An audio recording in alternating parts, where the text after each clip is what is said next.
vessels, and I honor the integrity of the cargo that I'm entrusted with. Maybe I look like an idiot to the other captains, but I don't care. My dogness earns their respect, and even if it also provokes their ire. Besides, they know that I'm stubborn, and I'll defend myself to the very end. I suppose that's the real reason why they haven't slit my throat and seized my ship yet. Okay, tell me about your ship.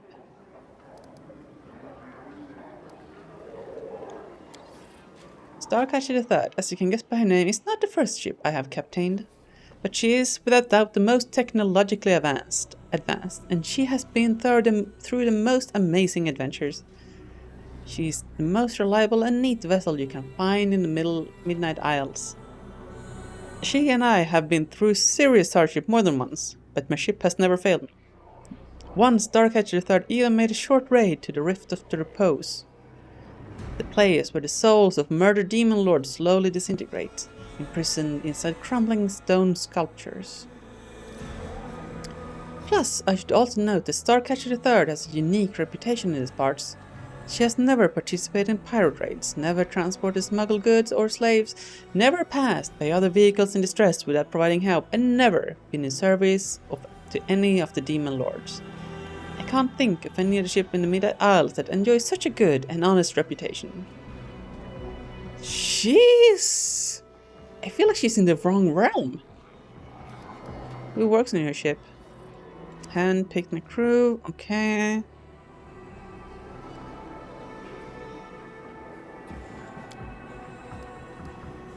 There was the first and a second Starcatcher? The cheerful smile of the sorceress fades away. Starcatcher's second crashed on the rocks of Alinether. We were sailing over Mahara Island when a mutiny broke out. It's an evil place where discord and hostility fill the air like a noxious miasma. A part of the crew tried to seize the ship, others remained loyal to me, and a massacre ensued.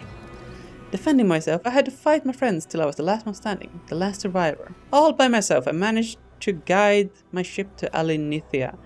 But when I was bringing her into land, the rocks tore into her like a fishmonger gutting a fish. Starcatcher II was irreparably damaged. As for me, I escaped with a couple of bruises and a chipped tooth. As for the Starcatcher I, it was because of her that I decided to settle in the abyss. Yikes! How'd you wind up here? You were once a member of the Arcanamirium, the most prestigious magic academy in Absalom. Okay, you were Captain 2. And I delivered a special cargo and passenger at my colleague's request. I'd been assigned to a risky and extremely important rescue mission to the plain of Abaddon. I had to rescue a group of Pathfinders who'd gotten into hot water there. I literally ripped them out of the claws of the Gravedigger, the Herald of Zephyrus, god of accidental and pointless death. And that son of a lady dog never forgave me for that show of disrespect. He put a curse on me. People around me started dying, both those I cared about and those I'd never heard of.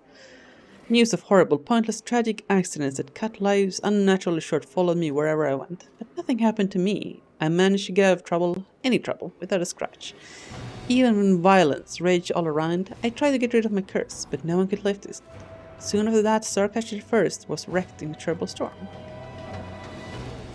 And then I decided to go into voluntary exile and stay away from the plains where civility, mercy, and common sense are valued. Here in the Abyss, I can at least avoid mourning those whose lives are cut short due to my curse. Besides, the Abyss is insane and bloody enough even without me, so my cruel fate can add very little to this crazy whirlwind of aggression. Right, that makes sense. Fair winds to you.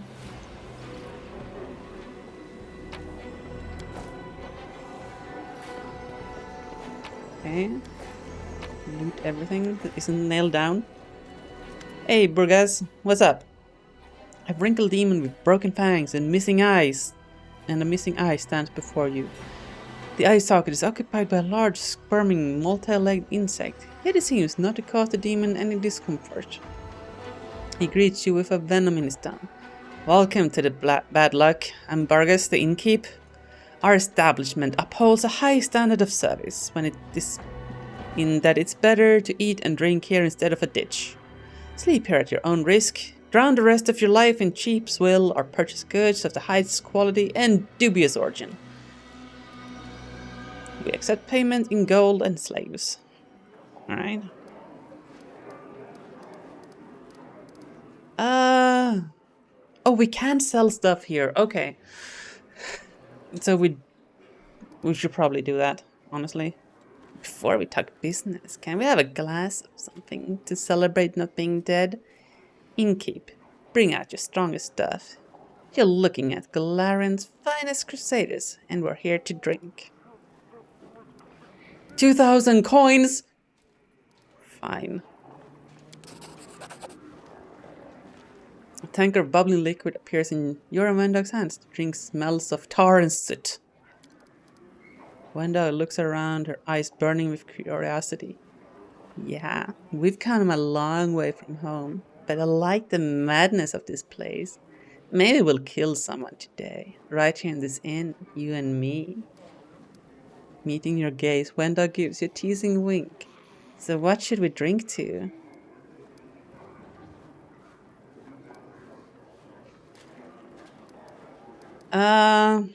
We'll drink to you and me. Oh, how romantic. Wendog gives a mocking and not particularly respectful sneer. Or really? Alright. Failed 42 check. What the heck? We rolled a 1.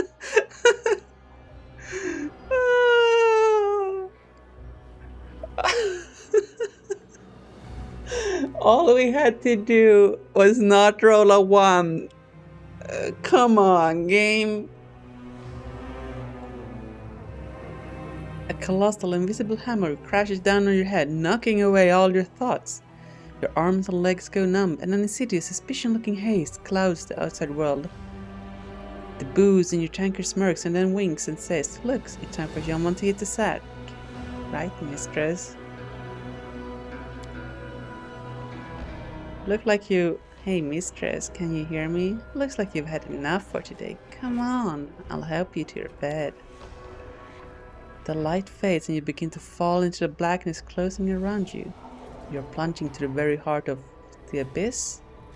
But the strange fall does not last long, and you feel support of a thin but firm shoulder, and strong arms that hug your waist and gently carry you into the dark of unconsciousness. Damn! Okay.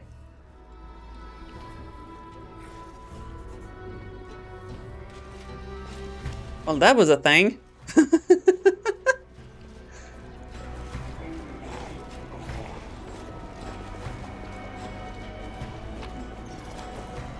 When was our last save?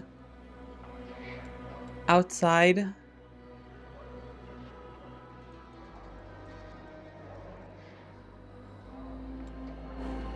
Man, I don't want to fail that check. Oh well. Bed, booze, or bargain? What brings you here? Okay, so show me yours. Where's? By the way, I have something unique for you I can offer only you, and Nahydrian crystals. Probably fake. Keep it.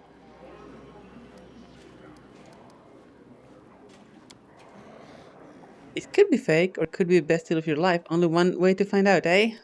Really? Alright. Let's get rid of some ish. Some +3 chain shirts. That's a lot of them. Yeah, these +1 things can go. Vardish +3. I don't think we're using those. +1 iron longsword.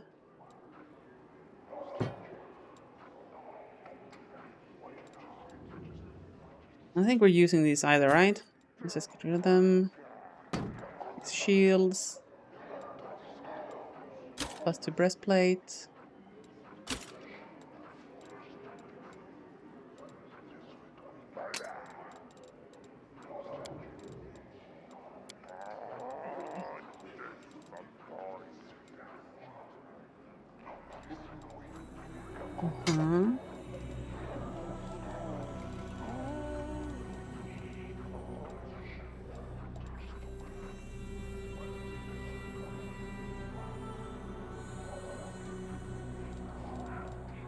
Maybe that's good. 38k. Demon Slayer soup. I'll buy the recipe. Thank you very much.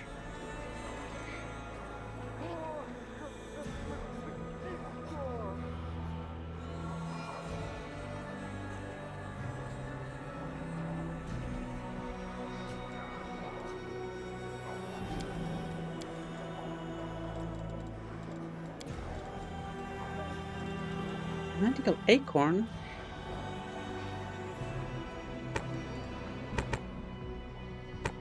Oh, let's get all the ingredients.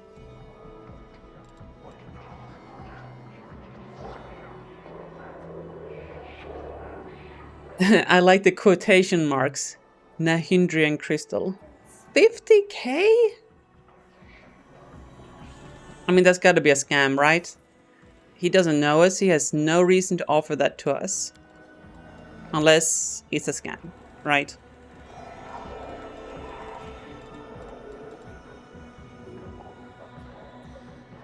Let's get rid of some spells.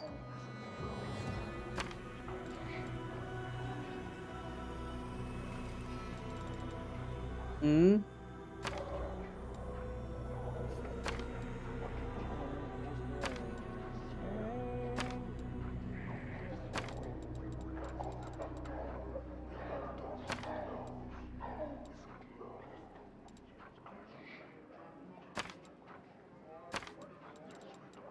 Wait, can this heal?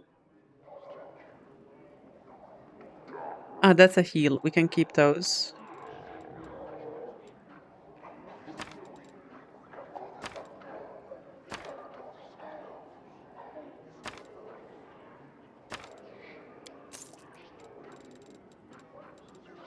Okay. No, we can keep break enchantment. That's useful. Cleanse. Don't need these.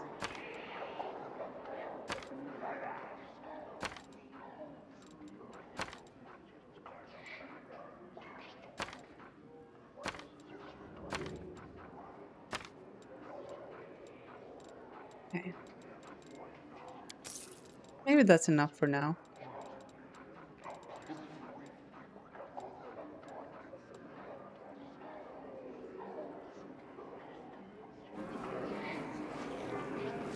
Okay, did you have anything else to say?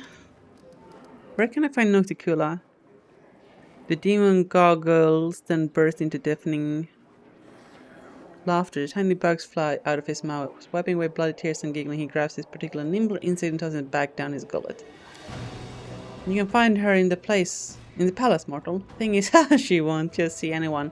The last person who had the nerve to show up uninvited now lives in the catacombs, and everyone calls him Scrap. Care to guess why? I don't know who you think you are, but you will not be allowed on her doorstep unless she invites you herself. And to receive an invitation from Nocticula, you get to be an influential and renowned figure in Alushinura. Or you could do something to piss her off. Sometimes the two things are one the same. Fair? Angering a ruler in her own demesne, huh? Sounds exceptionally stupid and dangerous. When do we start? How do I earn an invitation? Your chances are slim, but you look cocky, so you could try the gladiator fights in Battle Blaze. Everybody loves a good butcher. I mean, the dirtier and the bloodier you fight, the more respect you'll earn. Only fools fight fair, so you must prove you know the ways of the fighter's craft. The crowd will love you if you torment the loser before finishing them off, make them shriek, squeal, and beg for death.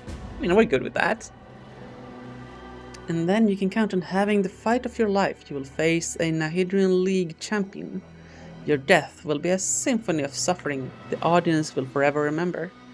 Most can only dream of such a fate. You can cozy up to someone in the upper city. The more influential your patron, the more respect you will be shown. Just remember that in Alushinura only the most skilled predators make it to the top, like Lady Velexia.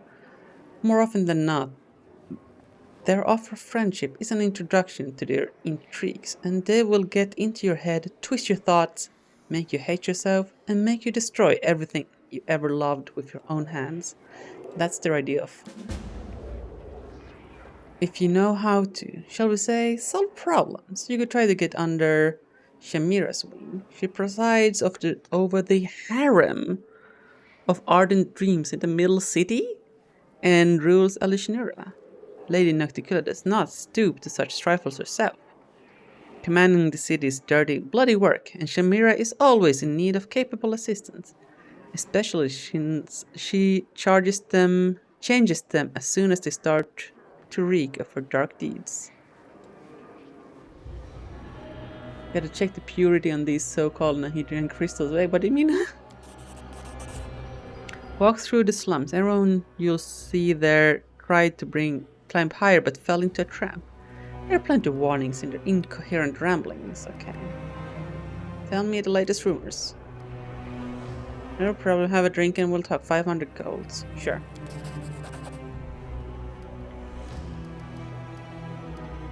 Tell me about Alishnura. There's no order in the city, there never has been, never will be. There are no laws here, as demons spit on laws. The only law here is might makes right. Take everything you can and give away anything you can't protect. Obey those stronger than you and maybe you'll devour someone else. Okay, everyone does what Nocticula says. She split Alishnura into 3 quarters. Lower city, middle city and upper city. The elites live comfortable lives above, the fools and losers rot below. And everyone else sits in the middle and dreams of climbing up, though they mostly fall.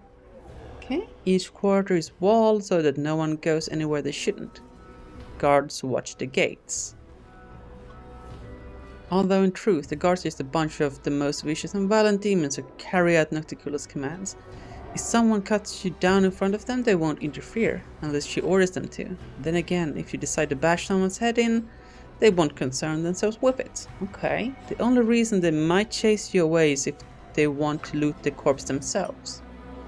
The important thing is, don't kill anyone in front of a crowd, and don't bother guests from other planes. Nocticula has her reasons. She's trying to turn Alishnira into the interplanar bazaar of the abyss. Interesting, okay. So they don't really frown on, murder, as long as we do it tastefully.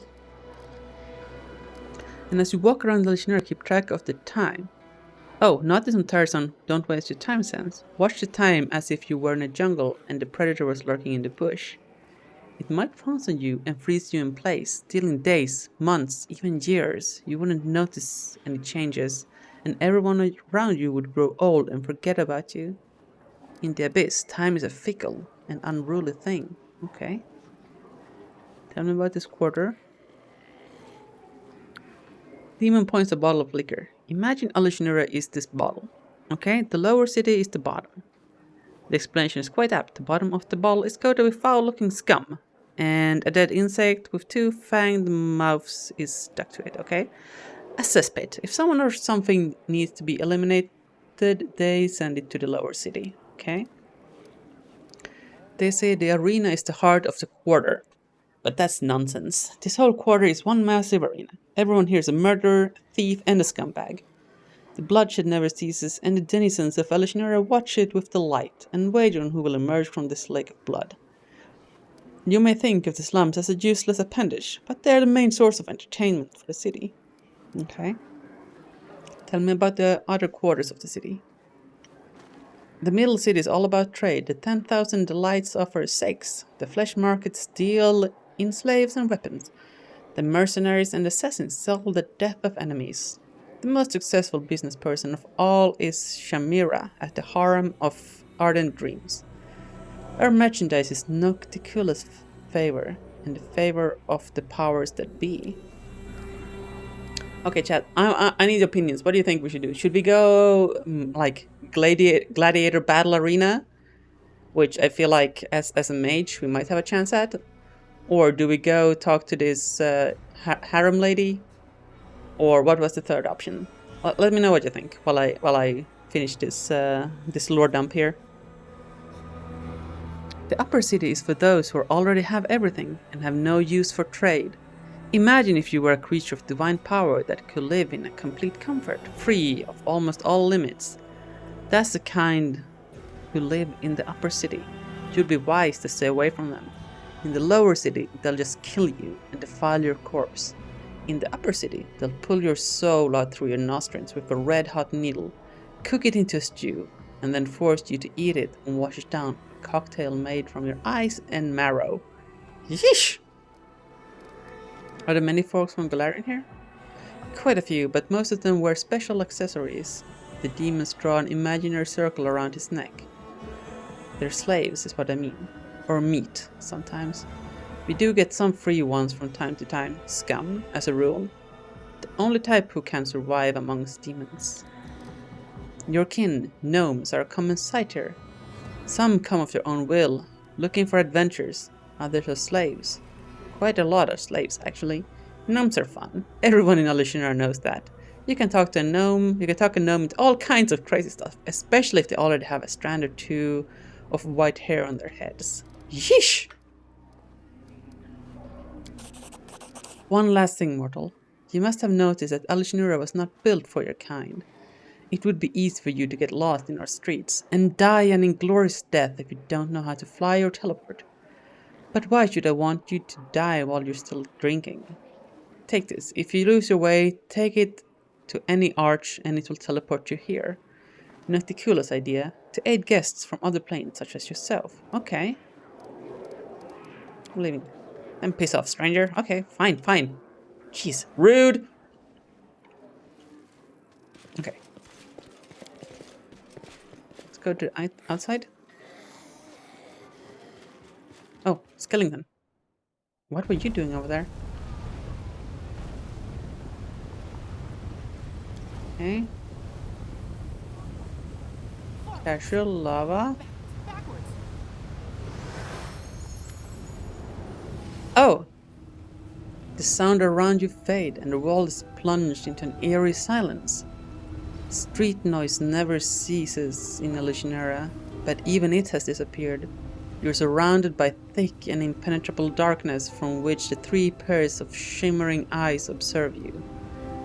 A sibilant whisper reaches your ears. Explain yourself.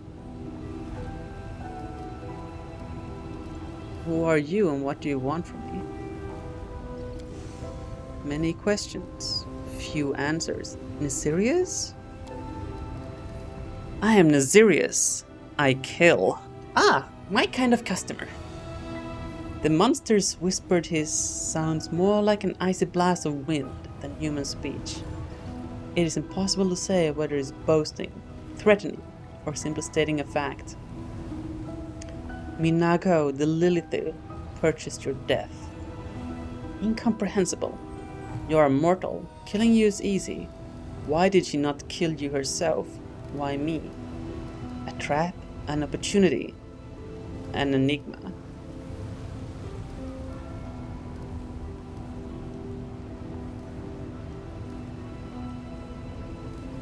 One shouldn't underestimate mortals. I twice defeated Minago. Clearer now. Even more perplexing now. How could a mortal defeat a Lilith? Trickery? I cannot be tricked. I'm here. I will kill you easily. Minago sent you to your death. I laid waste to armies of demons. You cannot hope to overpower me. You succeeded. Minago is afraid of you? Why? Something is wrong. The monster lapses into puzzled silence. Minago is not a lord, just a client. The deal can be terminated, but there is a condition. Reputation. A cheated customer means a ruined reputation. Kill Minago.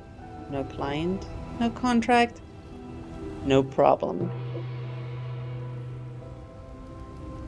Have a deal. Where is she? Oh, yeah, chat. We're getting revenge on Minago. It's real. A house in the lower city appears in your mind. Find her there. Come and kill her. Damn. Okay.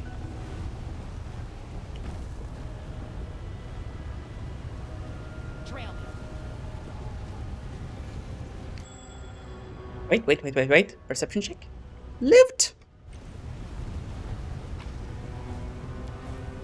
No money. Okay, where is Minago's hideout? Yep. Send it. Wait, hold. That's not a path I want you to take. Get back inside. We're gonna go through the inn.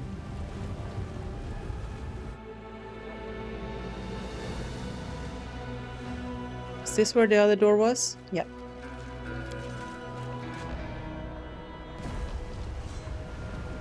Okay, let's go deal with Minago. I have a bone to pick with this lady.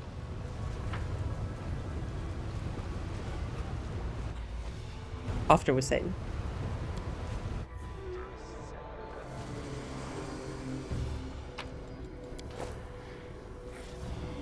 I don't know why I'm trusting this assassin, but They will not expect my strike. okay. This way. Saving. Wait, who's that? That's her! Don't let her near me! Uh-oh. Kill her! I'll pay you double, triple! Yeah! Did you hear the little thing? Let's finish this mortal. Okay. Who's this thick boy over here? I can tell Minago has a thing for short guys. Sellsword Ranger. Incubus Butcher? Minago's Bodyguardus. Minago's Bodyguardus. That's a new species? No match for me. Come on, bruv! Staunton, can you charge somebody? No. Okay. I want you to activate that thing and smack this nerd.